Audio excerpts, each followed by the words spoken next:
Good morning, this is King live in our business and economic news from the heart of the city. Well, Shell has reported a better than expected profit for the first 3 months of the year despite lower oil and gas prices.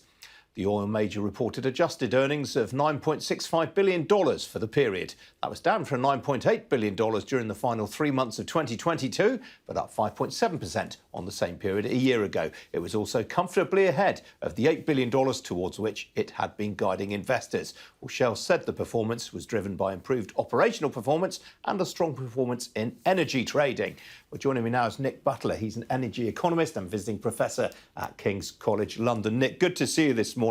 There is a bit of a narrative at play that oil and gas companies' earnings just go up and down in line with the oil and gas price. But all of the majors thus far, Exxon, BP, Shell, they're all beating expectations despite lower commodity prices.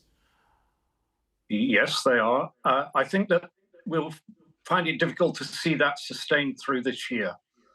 The first quarter, the prices were beginning to come down. They weren't down as far as they are now. So I think after this very good quarter for Shell in terms of finances, we'll see a much reduced level of revenue through the rest of this year, unless Mr. Putin launches another attack on European energy supplies.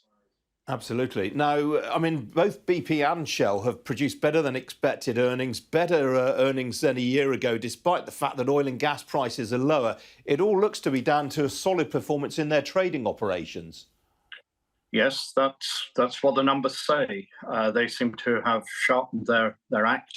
They're doing very well. I think it's a great day for shareholders. I'm a bit disappointed they haven't said more about what they're doing on the climate agenda. That seems to have gone a little quiet, but it's undeniably a good result for Shell shareholders and people who have Shell shares in their pensions. And also, of course, they will pay more tax because these are profit-related taxation systems in this country, and they are going to pay quite a lot this quarter. Nick, I'll come back to you on the climate issue in a moment, but I just want to home in on trading because the oil majors are all quite secretive about just how much money they do make from their trading operations. Why is that? Well, I don't think you can't rely on them. The trading, it's how you handle the market. So they're not something that can be predictably managed as you can manage the supply of oil or gas or their rollout of electric vehicle charging systems. It's very volatile. Therefore, I think they don't tend to report them all the time because they go up and down. They do seem to have gone up in this quarter. Yeah, there's a very interesting piece of analysis by the research firm Bernstein quoted in the FT today, suggesting that the likes of BP and Shell are actually making more from trading than the more focused trading firms, the likes of Trafigura, Vitol and Gunvor. I thought that was fascinating. Yes, well, they're very skillful and they know the market worldwide, and they are some of the best in the business. I think some of the smaller companies are obviously not quite so global and not quite so aware of how the market is going, which is what you really need if you're going to trade at this level of activity and to be very profitable.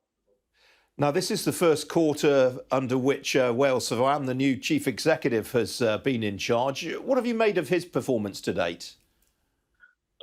Rather quiet, actually. I cannot read into what they published this morning what their strategy is for the future, what the balance is between oil and gas and low carbon activity. I think they need to do both. They're a great firm. I think they can do both. Personally, I think they should split the business because it's rather hard to do two very different things, and conglomerates don't usually work. But they haven't got to that. I'd love to hear a really clear strategy statement from Shell now. That's a really interesting observation. The argument against doing that is that it's earnings from the fossil fuel activities that essentially support investment in renewables for the future. You think they could do both separately? I think they could run them separately and pass a percentage of the profits from the oil and gas into the low carbon business. But they haven't done that yet. I think they and the others will do that over time. And I think it's very good both for the development of low carbon activity and for shareholders, because Shell at the moment, like BP, is just valued on the oil price, as you said at the beginning. If they had a separate business, we'd see just how valuable the low carbon activity is, which is at the moment is just hidden. Nick, it's very interesting you say that. I mean, one thing that Sahlman has done, of course, is folded the renewables division into Shell's downstream division. Why would he do that? I don't know. I think you better ask him. I thought it was an unnecessary organizational change. I suspect the logic is that they think that going to low carbon is all about the demand side of the equation and what consumers are doing. So it is, in that sense, downstream. But I think I haven't heard a logical justification for it yet. So I think he's been very quiet. I hope he is presumably now got his feet under the table and that he'll come on your show and answer these questions, which I can only guess at. All right, amen to that. Nick, good to talk to you this morning. Thank you. Pleasure. Now, hard on the heels of last night's decision from the US Federal Reserve to raise its benchmark interest rate by 0.25% to a range of 5 to 5.25%, comes the latest decision from the European Central Bank. Well, since July last year, the ECB has raised its main policy rate from -0.5% to 3% as it seeks to get to grips with inflation, including consecutive half-point increases in December, February and March. Well, another interest rate rise is widely expected today, but amid signs that inflation in the Eurozone is starting to ease, there's speculation that the ECB could slow the pace of its rate increases. Well, joining me now from Frankfurt is CNBC correspondent Annette Weisbach. Annette, welcome to you. I mean, that is the big debate here. Most people think the ECB will tighten again today. It's whether they go for a quarter or a half-point rise. Well, the majority of analysts do expect that it will only be 25 basis points because what you've referenced early on, because we're seeing a slight easing of inflationary pressure. It's early signs, I have to say. We're seeing core inflation now at 5.6%, the first drop since June of last year.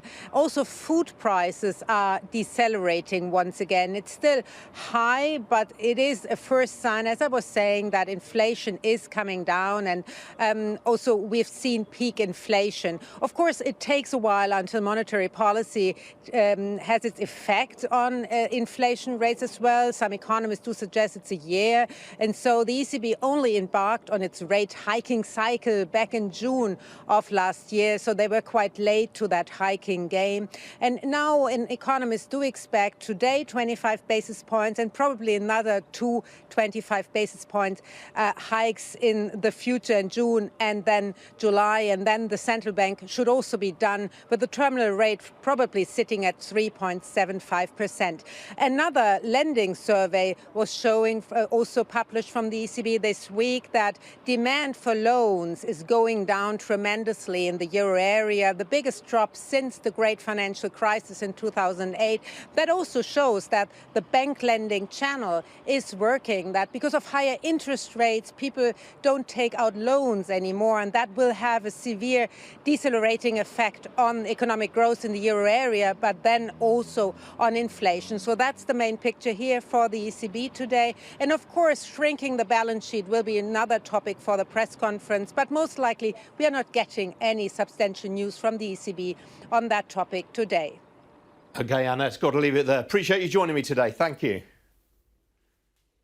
Some other business news stories for you now. And Next this morning reported a downturn in sales for the first 3 months of its financial year.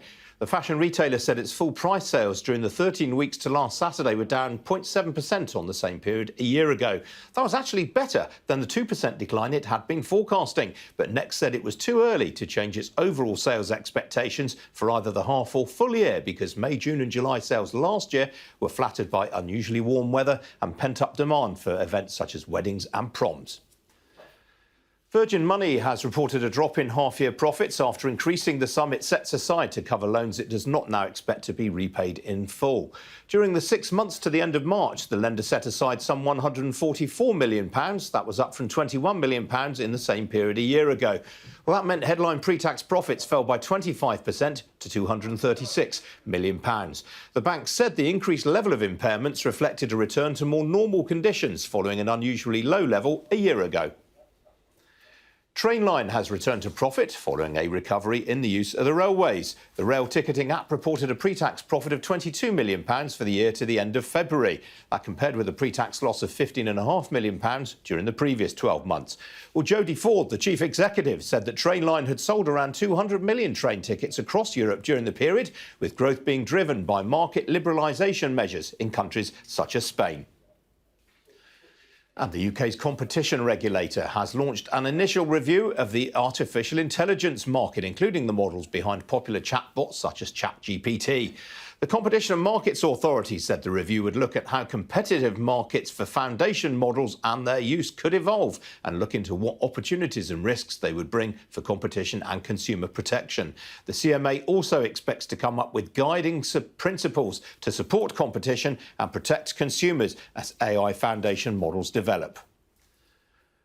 Mothercare said this morning it had begun talks with its lender to change, renegotiate or refinance its debt facility. The specialist retailer for parents and young children said this was due to higher interest rates and added it is also considering various financing alternatives, including a possible sale of new shares. In the meantime, it said a delay to return to pre-COVID-19 sales levels, particularly in Middle Eastern markets, meant it could need waivers to conditions to be reset with its lenders. Shares in Mothercare down now by more than 20%, as you can see on that news.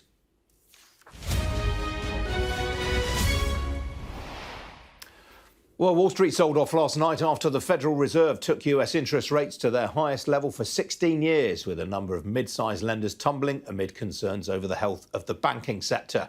PacWest Bancorp fell by 52% and Western Alliance by 23%.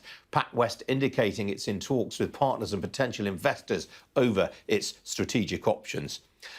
Well, stocks in the Asia-Pacific region had a largely positive session overnight. Despite that news out of Wall Street, Hong Kong and Shanghai were both ahead on gains for financial stocks. You can ignore the figure for Tokyo in the top left-hand corner of the screen. That was shut for a second consecutive day due to public holiday.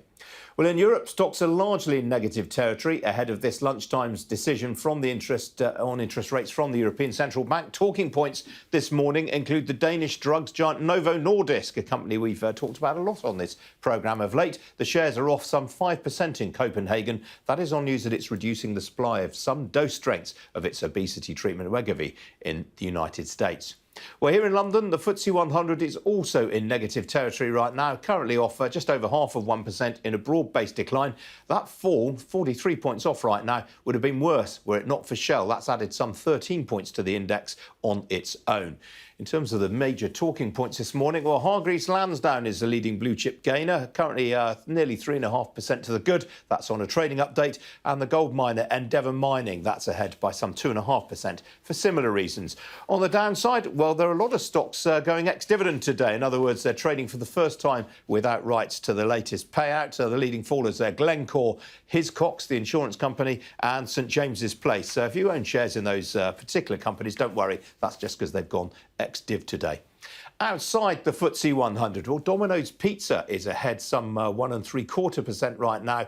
Well, it's actually only 0.75% right now. That's on a trading update. Lion Trust Asset Management, really interesting company this. We've had the CEO on the programme in the past. Their shares price off some 5% right now. That's on news that it's paying £96 million for the Swiss fund manager GAM. Never a quiet moment at Lion Trust. Fascinating company, that. On the foreign exchange markets, ahead of the European Central Bank decision, it's all pretty quiet. Sterling more or less unchanged against the US dollar, very slightly ahead against the euro. Meanwhile, the single currency off nearly 1/6% right now against the greenback. As for the oil price, well, that has actually perked up this morning on hopes that the US rate tightening cycle is at an end. A barrel of Brent crude is currently changing hands at $73.22 a barrel. That is up 1.25%. We're joining me now live from Hong Kong. It's the investment director at Fidelity. Fidelity International. Catherine Yeung. Catherine, good to see you this morning. What was the impact of the Fed's decision on Asian markets? I mean, I commented there that financial stocks in Hong Kong and Shanghai both doing well today. Yeah, so a lot of the news flow regarding the Fed was already priced in, so no major impact. And in fact, people are still looking at the data flow primarily from China to ascertain whether this economic recovery is still on track. So interestingly, we've just seen the release of the Labor Day holiday data, especially relating to the consumption theme, because consumption is so key for economic growth. And some numbers looking actually quite interesting there. What you've been alighting on, though, Catherine, is the fact that there seems to be a bit of a disconnect between markets and some of the Chinese data right now. Yes, it seems very odd because the economic data is going in the right direction, somewhat surprising on the upside, yet sentiment as well as market performance is very, very sluggish. So you get the sense that people are somewhat treading water. Some of this could be related to geopolitical concerns. Some of it could be related to, again, this ongoing need to see visibility about whether this economic recovery is indeed sustainable. So it does feel a bit weird at the moment, or a bit strange, given that the economic data is so positive. Catherine, I mentioned Japan. Obviously, it's closed for Golden Week just now. But, I mean, the Japanese stock market has been on a real tear recently. What have you made of that? Yes, I think because it's just sort of been in the wings, so as to speak, and the data, again, is looking very attractive. We've been finding a lot of very attractive opportunities in the smaller cap tech space. So sort of these innovative companies, which look awfully similar to what the Chinese innovative companies look like. And, you know, you've seen a change in terms of corporate governance rules in Japan. So they're really rewarding minority shareholders, something we've been anticipating for quite some time. So Japan really is likely to continue to do well. And elsewhere in the region, the other big talking point this week, I guess, was that surprise interest rate rise from the Reserve Bank of Australia. Really caught people on the hop. It did. And, you know, I was just actually in Australia for a personal holiday, and you can see that the inflationary pressures are definitely there and real. So the RBA, or the Reserve Bank, really trying to keep up with taming or reining in inflation. And again, from a regional perspective, from a global perspective, the only regulators or policymakers which are at the other end of the spectrum are the Chinese, so the People's Bank of China. And maybe, again, this is why you're seeing this treading water phenomenon, because the PBOC isn't throwing everything in terms of easing. In fact, they're being very pragmatic and very targeted with their policy. All right, Catherine, we have to leave it there, I'm afraid. I hope you had a nice trip to Oz. It's good to see you again. Thanks, Ian. Take care. Now, barely a day goes by without a fresh revelation about someone having their data or website compromised by hackers. Yesterday, for example, brought news that a Russian spy network has acquired sensitive technology from EU companies with the aim of supporting Vladimir Putin's war in Ukraine. Well, that has served to underline the changing nature of the threat, with mobile gaming currently seen as the latest breeding ground for hackers. Well, joining me now from Vienna is Gustaf Sahlman. He's chief executive of the Norwegian cybersecurity firm Promon. Gustaf, welcome to you. Why has gaming become the latest target for hackers?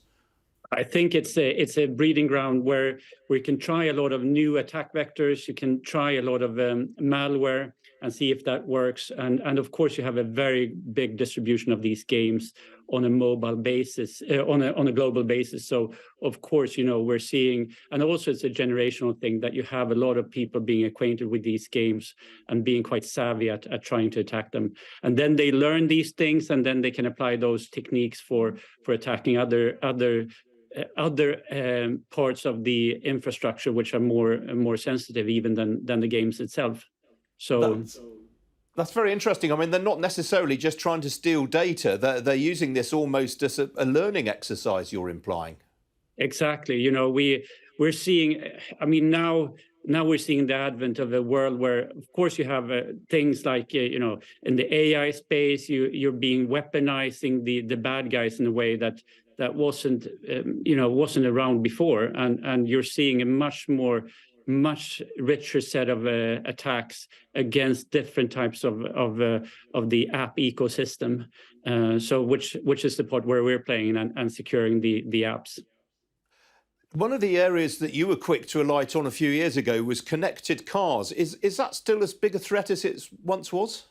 Of course. I mean, we live in a networked society. Everything is connected to the internet, and everything is you know, we protect any app anywhere, you know, and of course the car is it's good if the car does what you think it should be doing rather than the opposite. So I think the car industry, everything which is it's the world we're living in. Everything is connected. Everything is attackable, and that's just to deal with, because that's part of how we live our lives today. And we have to make sure that security comes first. Security is really transformational. If you want to do as a company, if you want to do a mobile strategy, you have to make sure that you have your security in place beforehand, because otherwise, you're going to be running, it's a train crash waiting to happen. Okay, Gustaf, I'm so sorry. We're going to have to end the interview there because we've got a bit of breaking news to bring the viewers. Do appreciate you joining me today. Thank you. Thanks, Ian. Yes, we're going to go across now to The Hague. The Ukrainian President Vladimir Zelenskyy is speaking. We're going to listen in. And do not tolerate tyranny as much as we do not in Ukraine. Thank you very much. Dear Minister Hoekstra, dear members of Parliament, dear ambassadors and journalists, dear representatives of international organizations, political and judicial communities, dear people, first of all, people of the Netherlands. And I'm glad to be in your strong country now the land of freedom and justice, which are universal values, and it is about these things that I will speak today. Of course, we all want to see different Vladimir here in The Hague. The one who deserves to be sentenced for these criminal actions right here in the capital of the international law. And I'm sure we will see that happen when we win, and we will win. And when we win, not just on the battlefield, not just against this aggression. Look at how countries around the world are coming together to help Ukrainians defend themselves. What is at the heart of this desire to help? The feeling that more than the fate of one country is at stake. The feeling that more can be achieved than the defeat of one aggressor. We can now stop wars of aggression as such. We can defeat aggression as a criminal idea that originates in the mindset of someone who is used to impunity. Impunity is the key that opens the door to aggression. If you look at any war, any war of aggression in the history, they all have one thing in common. The perpetrators of the war didn't believe they would have to stand to answer for what they did. They must stand to answer for war. However brings war must receive judgment. Ladies and gentlemen, defeating impunity of aggressors means destroying the origins of aggression. Victory in the war is won by force of arms. That's how the job gets done. And I'm grateful to you and the Netherlands for every piece of weapon supplied to Ukraine, for everything that helps us to maintain our defense and gradually prepare our active actions. But we know that the lasting peace after victory is achieved by nothing else but the strength of values. First of all, it's the strength of freedom and of law, which must work to the full of ensure justice, not hybrid promises instead of human rights. Real freedom, not hybrid impunity and symbolic formalities, but full-scale justice. Not hybrid peace and constant flashes of violence on the front line, but reliable peace when one respects values, true freedom, true justice, true peace is respected instead of hybrid forms. But it's exactly what we need now. Please think about one number. Now, this number is 6,139. This is the number, contradict number of war crimes committed by the Russian occupiers this April alone. These Russian crimes led to the deaths of 207 Ukrainian civilians. Among them are 11 children. Another 17 children are 400 adults were injured in a month alone. And the full-scale Russian invasion has been going on for the 15th month. Just yesterday, it was yesterday, in our Kherson region alone, Russia killed 23 people. 49 were wounded. I'm speaking about civilians.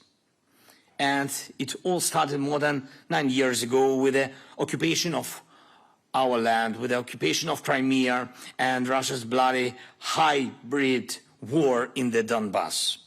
Thousands and thousands of war crimes, thousands and thousands of victims. The Russian rocket that killed 23 people in the city of Uman, and each of the millions of strikes fired by Russian artillery in the Donbass. Every person killed by the occupiers in Bucha, and every filtration camp that Russia set up on our independent land, every prisoner who was tortured in the Russian captivity, and every city deliberately burned by Russia, and all the pain suffered by the Dutch people after the downing of MH17 flight with the use of the Russian weapons by the Russian hands. Exactly, by the Russian hands. And please observe a minute of silence in the memory of all those whose lives were taken by Russia, by its terror. Please.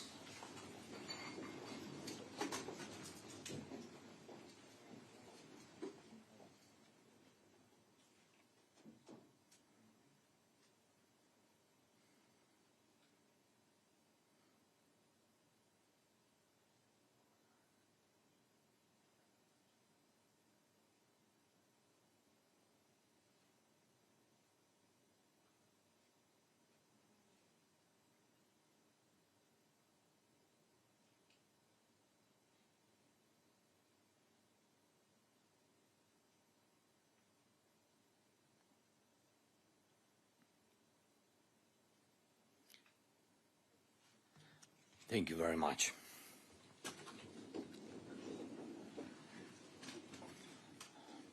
Ladies and gentlemen, friends, only one Russian crime led to all of these crimes. This is a crime of aggression, the start of evil, the primary crime. There should be responsibility for this crime, and it can only be enforced by the tribunal. Europe and the world have already had to deal with something like this. As a result, we can see the following words in the text of the judgment of the International Tribunal in Nuremberg. To initiate a war of aggression, is not only an international crime, it is the supreme international crime, differing only from other war crimes in that it contains within itself the accumulated evil of the whole. That's absolutely true. We must transform the experience of the Nuremberg process into an operating rule. That's why we insist on the tribunal creation. When there is a tradition of inevitable punishment of aggression, then there will be a tradition of guaranteed non-repetition of aggression.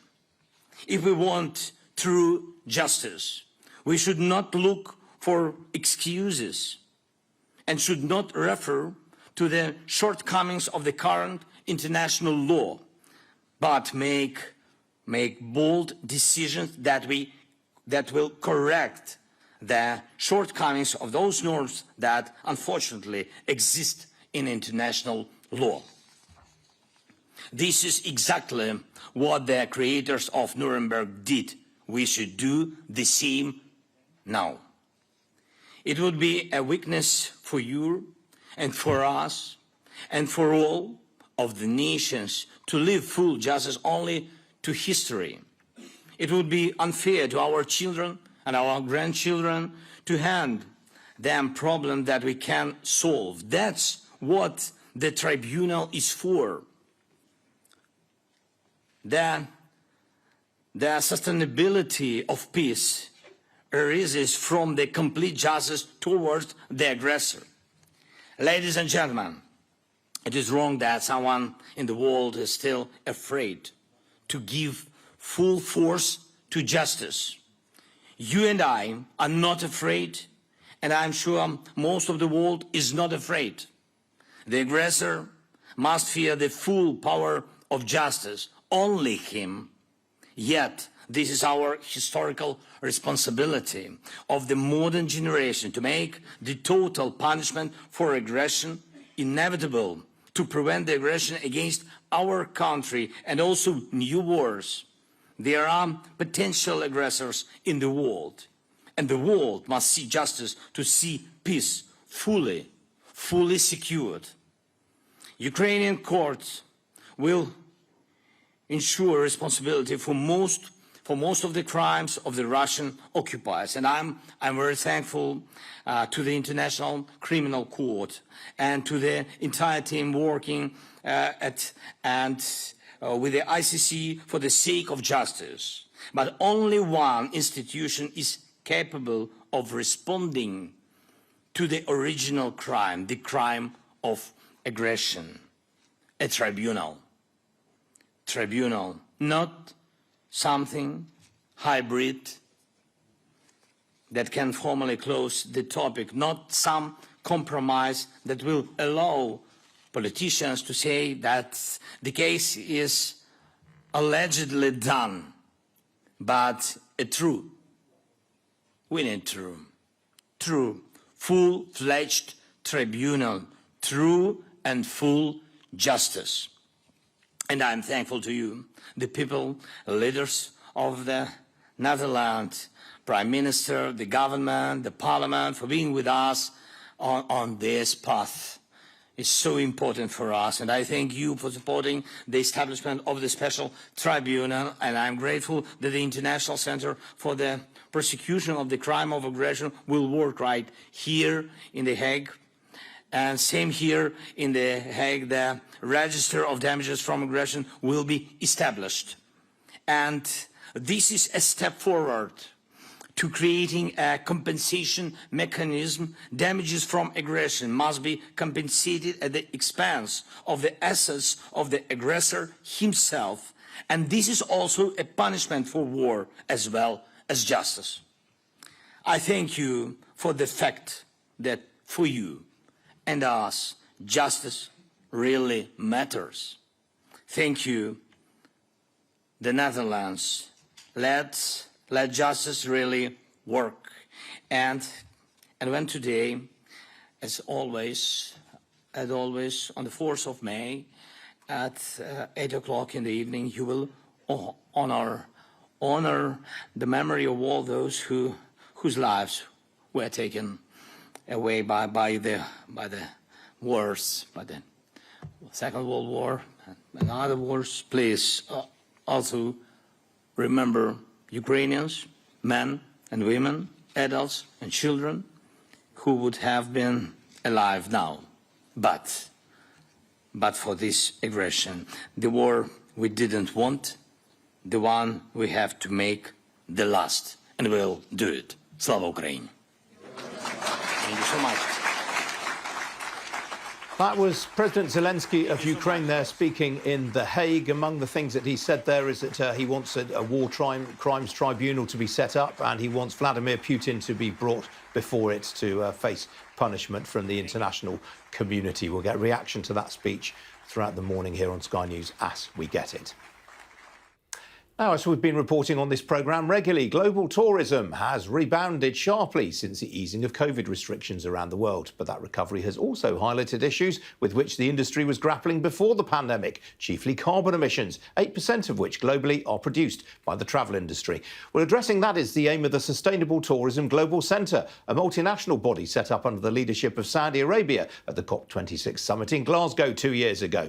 Well, joining me now to talk about this is Gloria Guevara. She's the former president of the World Travel and Tourism Council and now chief special advisor to the Saudi Ministry of Tourism. Gloria, good to see you this morning. What was this body specifically hoping to achieve?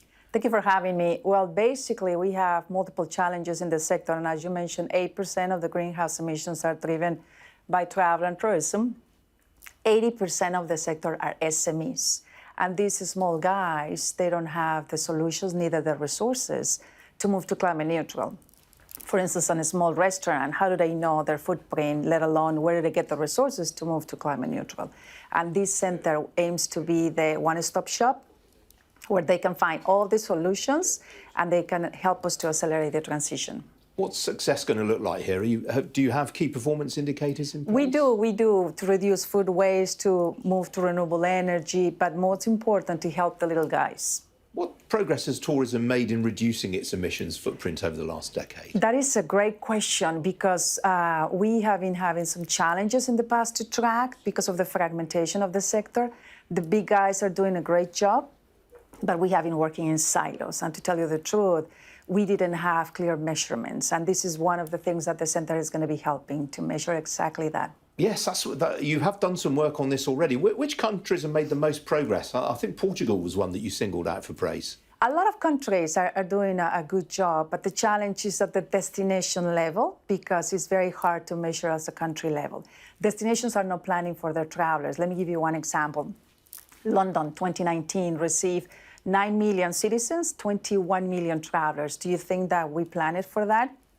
Waste, the water, the energy. Similar situation in countries like Spain, 47 million visitors, 47 million citizens, 81 million visitors. Do you plan for the impact of the trash, the water, and all of that? So that is a big challenge, and that's why this center is so relevant to help destinations, SMEs, and of course, travelers. You mentioned that a lot of the issues are around SMEs in particular. I mean, presumably a lot of these businesses are just looking to recoup their COVID losses as their main priority. Absolutely. These guys are trying to survive. Because of COVID, a lot of the businesses close. They need to reduce their expenses. They don't have the money to invest, to move to climate neutral, and they don't even know how to start, many of them. If you look back 10 years, 15 years, who's helping the SMEs? And this is one of the reasons this center is so important, because we're going to be helping the little guys, not only with the knowledge, the training, and to explain them how to reduce cost, their bill for energy, the food waste, for instance, their plastic usage, and help us to move to net zero. They need all the help from training, knowledge, and funding, of course. Now, as I mentioned in the introduction, this body was set up under Saudi leadership. What sort of buy-in have you had from the rest of the world? Well, this is a multi-country, multi-stakeholder coalition, and Saudi has invited a couple of countries. We're working very closely with the US government, with the UK, France, Germany, but also countries such as Kenya, Jamaica, Germany, and others. We're very advanced with the UK. They care about the SMEs. They care about, of course, travel and tourism, and also with the US government. All right, Gloria, it's good to see you again. Thank you. Thanks for bearing with us while we took the live event. Thank you. Thank you. One consequence of the rapid rise in interest rates during the last 15 months has been a sharp slowdown in venture capital funding. Total VC investment in the UK last year came in at £24 billion, which was down 30% on 2021. Well, among those grappling with the changed environment is Forward Partners, which specialises in backing early-stage tech companies, and particularly in the AI space. Today, it announced a decline in the value of its portfolio from £117 million at the end of 2021 to £80 million as at the end of 2022. Well, joining me now is Nick Brisbourne. He's the Chief Executive of Forward Partners. Nick, good to see you this morning. I guess another way of looking at this is to say that 2021 was really a very, very exceptional year. Gosh, 2021 was exceptional, that's for sure, yeah. Boom time in venture capital.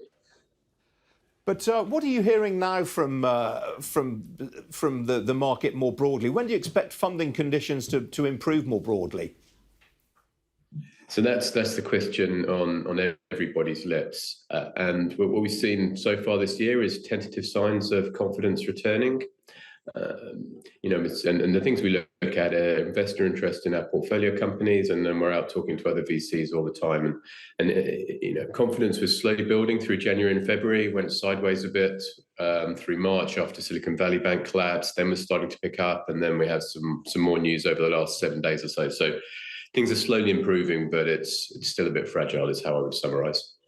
I mean, anecdotally, Nick, a lot of VCs are demanding a faster route to profitability from their portfolio companies. Is that something on your mind? Yes. So to say the same thing slightly differently, I think what's becoming important is to be more capital efficient and to be able to get to profitability and exit value with less capital.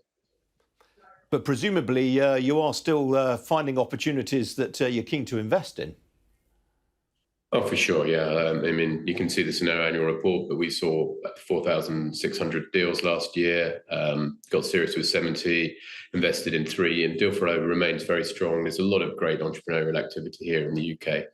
And the big thing here, like the tailwinds for technology, for early stage venture capital are really strong. And that doesn't change even when we have a recession.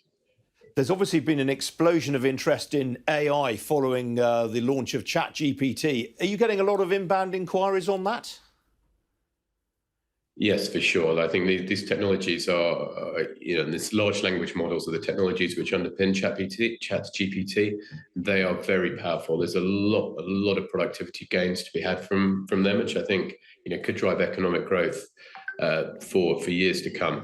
And so, a very large percentage of the new deals that we are getting serious with are employing these technologies, and a number of our portfolio companies are also exploiting them. I think it's very exciting for the future. Are there going to be enough AI-related opportunities to invest in right now, or is there too much money chasing too few opportunities? No, there will be enough opportunities, I'm sure. We're definitely not at a point where we have too much money in the market right now. OK, Nick, we lost a bit of time earlier on during the programme, so we'll have to call a halt on things. Busy day for your results day. Do appreciate you sparing the time to speak to me. Thank you. Okay, thank you, Ian. Now, if you make an app to be sold on the app stores operated by Apple and Google, those companies will take a big chunk of your earnings. The power they enjoy to do so is unregulated and is deeply resented by developers. Well, that may change in the UK if the Digital Markets Competition and Consumers Bill, currently going through Parliament, makes it onto the statute book. The bill would confer on the Competition and Markets Authority the power to speed up market investigations into the tech sector, update consumer law and ensure the enforcement of competition rules. Well, joining me now is Kelli Fairbrother. She's Chief Executive and co-founder of the UK-based audio book xigxag. Kelli, good to see you this morning. Is it over-egging things to say that Apple and Google are running App Store monopolies? No, I think that's a pretty fair description. Yeah, they're using their dominant positions in mobile operating systems to insert themselves in my transactions with my customers, both in forcing me to use their in-app distribution or their in-app payments and their only app store, which is the only one they allow on their apps. So how much do these app stores clip from your earnings? Well, on every transaction, they take anywhere between 15 to 30%, depending upon how big you are as a company. And just to put that in perspective, versus just a traditional online payment service where you'd pay anywhere between 1% and 4%. Yeah, I mean, for a young startup, I mean, that's potentially the difference between profit and loss, isn't it? Exactly, yeah. And you heard just your guest before on, the power of the scrutiny that investors are taking in terms of unit economics and gross margins. And so, yeah, that can also impact your ability to access funding. And apart from taking away a chunk of your earnings, do they impinge on you in other ways? I mean, do they inhibit the way that you can run the business? Well, I think, it forces you to make some decisions, like how do you want to serve your customers? It could cause you to want to raise your prices in order to fund, in-app payments. It causes a lot of companies to siphon customers off onto a web-based experience to then enjoy or redeem in the app, which customers don't understand, and it's just not a great experience for them. I mean, I should actually say to viewers, you're actually being quite brave in sticking your head above the parapet. A lot of tech companies are pretty reticent to talk about this. Yeah, I think that's fair. We're part of the Coalition for App Fairness, which is a consortium of about 70 companies who all are in a similar position to us and want to see a free and fair operating of the mobile app ecosystem.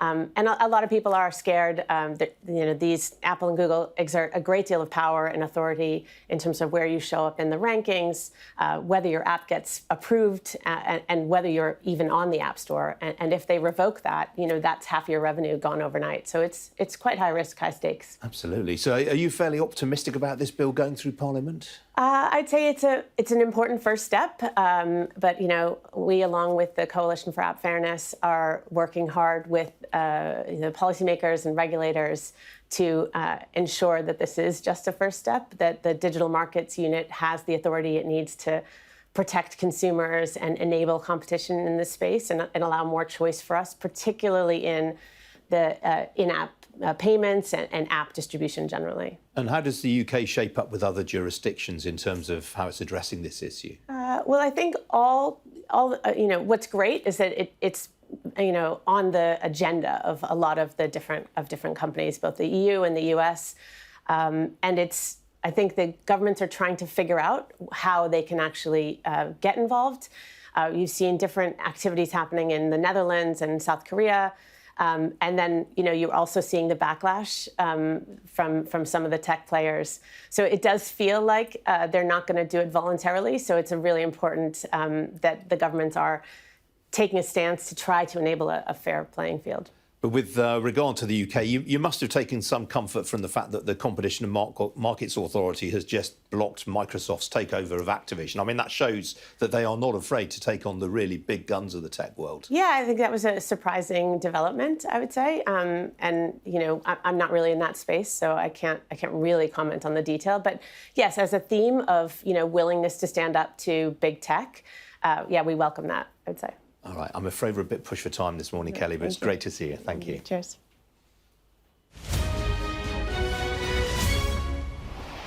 Time now for a look at this morning's business pages, and the Financial Times leads its print edition with comments from the head of the London Stock Exchange, in which she said, this was on a blog on the LSE website yesterday, that UK executives should be paid more if the country wants to retain talent and deter companies from moving overseas. Julia Hoggett said that we should be encouraging and supporting UK companies to compete for talent on a global basis so that we remain an attractive place for companies to base themselves, stay and grow. Well, her comments came on the day that the Financial Conduct Authority suggested rule changes to make the UK a more attractive place to list on the stock market. Well, inside the Financial Times, its columnist Helen Thomas says that despite concerns that the rule changes might make the market riskier, the FCA is right. Well, the Times also carries Julia Hoggett's comments on its business front page, but it leads with last night's interest rate rise from the US Federal Reserve. Julia Hoggett also leads the Daily Telegraph's business pages, but it also carries comments from Nigel Higgins. He's the chairman of Barclays, in which he said the world could not function at present without fossil fuels. He was speaking as the bank's annual meeting yesterday was disrupted by climate change campaigners. And a reminder to check out the Ian King Live podcast, which you can find by scanning the QR code on your screen now. It's available now wherever you get your podcasts, including the Sky News app, Apple and Google Podcasts, and Spotify. Now, the King's coronation is set to deliver a huge boost to consumer spending. Getting on for half the population is expected to watch the event on television, hopefully on Sky News, attend a street party or social gathering, or even travel to the event. It's estimated that at least £1.75 billion will be spent, mainly on food and drink, but also on decorations and memorabilia and souvenirs. Well, joining me now to talk about this is Gabriel de Montessu. He's president of WorldPay. Gabriel, welcome to you. Is it possible to say how much is going to be spent? I would say no, but we have some precedents. So if you look at the Jubilee last year, we clearly seen a massive increase in consumer spend, especially in certain verticals. So food and drinks grew by 12%, groceries grew by 4%. Bear in mind, though, that last year, weather was good, and we had one more day to celebrate. Yeah. So it's going to be interesting to see how it goes this year. Yeah, we're expecting a bit of rain on Saturday, aren't we? Indeed, yeah. And weather forecast is always a big impact on consumer spend, whether people go outside or remain at home. You mentioned the sort of precedent of the Platinum Jubilee last year. What about royal weddings going further back? Do they deliver a boost? Yeah, same. So each and every time, obviously, festivities, people want to go out. So groceries, hospitalities, restaurants, get quite a big benefit of that. And obviously, you've mentioned it, people want to buy souvenirs and decorations and so forth. So the whole industry, I would say, is benefiting from that. Bear in mind also that outside of the UK, people are very interested by this event. So you've got a lot of tourism that's going to benefit the UK. Are you already seeing evidence of that, of changes in spending patterns? No, so we've seen in Q1, so the first quarter, already I would say some of the tractions on those specific verticals. Reality is that we don't have the statistics of the month of April yet. And bear in mind that last year, during the first quarter, we were still on the lapping of Omicron and the COVID. So this year we see a massive boost in consumer spend. 40% in travel, 30% in hospitality, 12% in groceries, and food and drinks. But this is mainly due to, first, inflation, and second, the lapping of the COVID. Absolutely. You mentioned travel and tourism there. There's a big debate raging in this country about VAT-free shopping for foreign visitors. Tourism industry is very, very upset about it. How much is being spent right now in the UK by international visitors? I don't have the statistics, to be honest. What we can say is, obviously, for the past 3 years, it's been very down. We see an increase on average ticket value in the tourism industry by 10%. Goodness. And then you have another 10% of, I would say, inflation. So roughly in volumes or in value, it's an increase of 20%. And on top of that, again, because last year was a very low year, or the previous years because of the COVID, the overall tourism industry is growing very, very fast, meaning 30%, 40%, 50%, depending on the verticals. Where are these visitors coming from, by and large? The Americans appear to be back in Europe with a vengeance. Yeah, so Europeans are one of the main, I would say, end consumer corridors when it comes to tourism. The US also is a big one. And we also see, since the beginning of this year, which was not the case last year, a big increase in travel corridors with Asia Pacific. Asia Pacific was the last region to open up after the COVID pandemic. And so we see now the benefits in terms of tourism corridors, which was not the case last year. Yeah, so more broadly then, is this Chinese visitors essentially venturing out? So was Pacific visitors in I would say, on the fourth quarter last year. And the first quarter of this year is indeed, way more Chinese, Japanese and Indians. All right. There have been various visa restrictions on some of those groups in the past. Is that creating a bit of friction these days? I wouldn't be able to go into specifics there. With that said, I've got some statistics on the UKBI, which is, the government websites to get visas, and I can tell you that it's growing fast too. Again, difficult to compare apples with apples because of the overall pandemic, but we see a big increase there too. Now, of course, another real interesting difference between the coronation and past royal events is the internet. Online obviously accounts for a greater proportion of consumer spending these days. How does that affect things?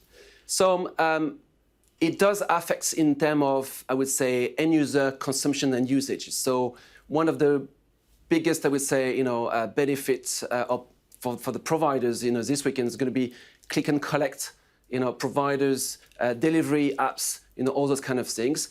We still need to bear in mind, though, that e-commerce is only 20% of the total, I would say, spend market. Okay, so point of sales still represent 80% of the total value spent, in the UK. So there is still a long way to go for e-commerce websites to take on the overall economy, but it's a big trend. The consequence of that is massive displacement of cash.